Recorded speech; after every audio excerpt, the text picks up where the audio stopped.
दुनिया में सभी धर्मों के कई कई धार्मिक स्थान है, लेकिन बोध गया कोई दूसरी जगह नहीं हो सकती है। आपके अन्य धार्मिक स्थान कई कई हैं जिनकी पुष्टियां भी नहीं है, लेकिन बोध गया एक ही जगह है, और वो कहाँ है? बिहार में, गया में, जहां भगवान बुद्ध को ज्ञान प्राप्त हुआ। मैं आपको कहना चाहता हूं बड़ी जिम्मेदारी से, कल भी पार्लियामेंट में मैंने ये मांग उठाई थी कि सरकार चेत जाए, सरकार समझ जाए। अब हम अपने धरोहर को बिल्कुल किसी भी कीमत पे की शक्ति से इस सरकार को झुकाने का काम करें। बिहार की सरकार ने वादा किया था कि इस चुनाव के बाद वो बीटी एक्ट पे विचार करेगी। अगर बात आगे नहीं बढ़ी, हमारी मांग नहीं सुनी गई, तो इस बार कूच बिहार में होगी और बिहार में भी एक मजबूत आंदोलन होगा और सरकार को विवश किया जाएगा कि वो महाबोधि बुद्ध विहार को मुक्त करे, हमारी धरोहर को हमें सौंपे और निर्धारण करे कि उसके पुनः कोई ऐसा कब्जा ना हो। देश में तमाम धार्मिक स्थलों पर जहां जहां इस तरह ने आया था, तो पार्लियामेंट में मैंने पूरी जोर शोर से ये मसला उठाया था कि बीटी एक्ट खत्म करके बौद्धों को उनकी धरोहर सौंपनी होगी।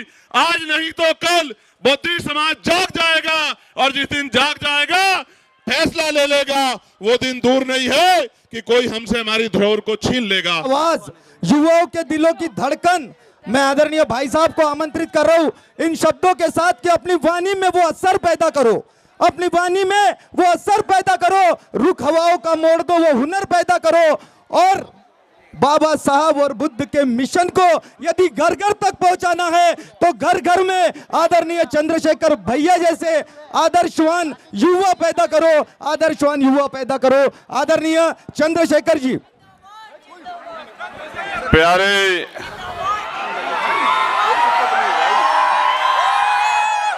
उपासक उपासिकाओं,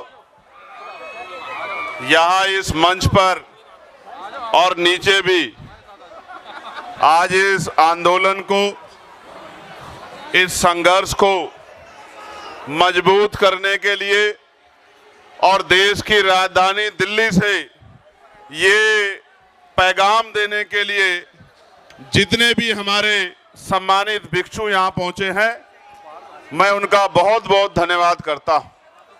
प्यारे साथियों, मैं आपको नमो बुद्धाय जय भीम कहता हूं। मैं आपको प्रबुद्ध भारत कहता हूं। मैं आपको बाबा साहब के सपनों को पूरा करने के लिए आपसे अपेक्षा करता हूं।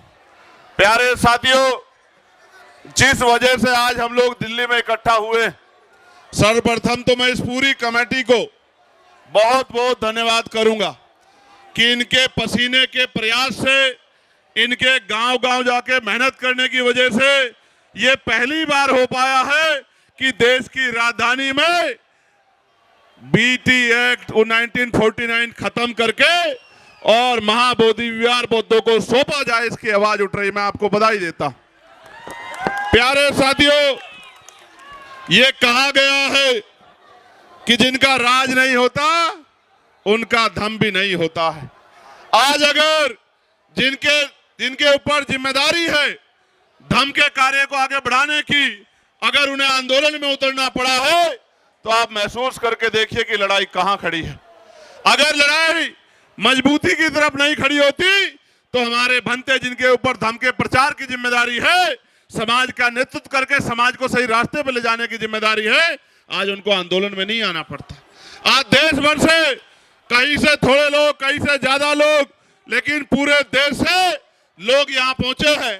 और जब ये विषय मेरे सामने आया था, तो पार्लियामेंट में मैंने पूरी जोर शोर से ये मसला उठाया था कि बीटी एक्ट खत्म करके बौद्धों को उनकी धरोहर सौंपनी होगी।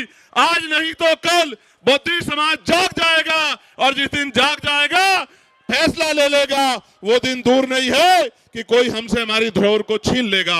आप महसूस करके देखो, दुनिया में सभी धर्मों के कई कई धार्मिक स्थान है, लेकिन बोध गया कोई दूसरी जगह नहीं हो सकती है। आपके अन्य धार्मिक स्थान कई कई हैं जिनकी पुष्टियां भी नहीं है, लेकिन बोध गया एक ही जगह है, और वो कहाँ है? बिहार में, गया में, जहां भगवान बुद्ध को ज्ञान प्राप्त हुआ। मैं आपको कहना चाहता हूं बड़ी जिम्मेदारी से, कल भी पार्लियामेंट में मैंने ये मांग उठाई थी कि सरकार चेत जाए, सरकार समझ जाए। अब हम अपने धरोहर को बिल्कुल किसी भी कीमत पे अपने से दूर नहीं रहने देंगे। मैं आपका धन्यवाद करता हूं। बीनाचार्य ने बोला, हम नहीं बोल रहे। चुप रहो ना, चुप रहो। मैं आपका धन्यवाद करता हूं और आपसे अपेक्षा करता हूं कि एक दिन में कोई क्रांति कामयाब नहीं होती है, उसके लिए प्रयास करने पड़ते हैं, लगातार प्रयास करने पड़ते हैं। हमारे महापुरुषों ने लंबे समय संघर्ष किया, उसकी वजह से संविधान में हमें एक अधिकार मिले। आज मेरी आपकी जिम्मेदारी है कि जब जब ये आंदोलन आगे बढ़े हम लोग इसमें पूरी ताकत से खड़े हों, क्योंकि अगर हम नहीं खड़े होंगे तो आंदोलन कैसे कामयाब होगा। आंदोलन सरों से कामयाब होता है। सरकारें लोकतंत्र में शक्ति से डरती हैं। शक्ति तभी आएगी जब आप और हम सर कंधे से कंधा मिला के, सर से सर मिला के आंदोलन में खड़े होंगे, तभी जाके शक्ति बनेगी। मैं तो जब भी आप आवाज लगाओगे, जहां भी महाबोधि विहार को मुक्त कराने का आंदोलन होगा, मैं बिना बुलाए, बिना निमंत्रण के आपके साथ खड़ा मिलूंगा। मैं आपको विश्वास दिलाने का काम करता हूं। मगर मैं आपसे अपेक्षा करता हूं कि चाहे हम में लाख विवाद हो, लाख विरोध हो, लेकिन जब जब ये लड़ाई परवान की तरफ चले तो आप उम्मीद मत करना कि आप पे इन्विटेशन आएगा, निमंत्रण आएगा। आप जाना और जाके आंदोलन को मजबूत करना। और हम कोशिश करेंगे कि अपनी शक्ति से, अपने इस आंदोलन की शक्ति से इस सरकार को झुकाने का काम करें। बिहार की सरकार ने वादा किया था कि इस चुनाव के बाद वो बीटी एक्ट पे विचार करेगी।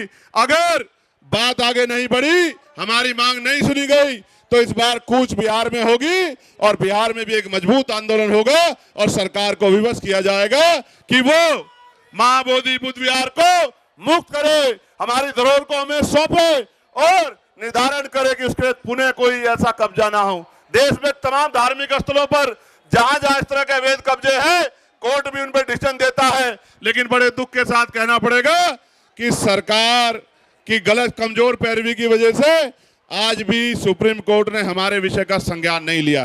लेकिन हमें उम्मीद है आज नहीं तो कल न्याय मिलेगा, और न्याय सड़कों से भी मिलेगा और न्यायपालिका से मिलेगा। आप डटे रहिए, एकजुट रहिए, मजबूत रहिए और हाथ से हाथ मिलाकर कैसे मुट्ठी बंद कीजिए। सब लोग मुट्ठी बंद कीजिए।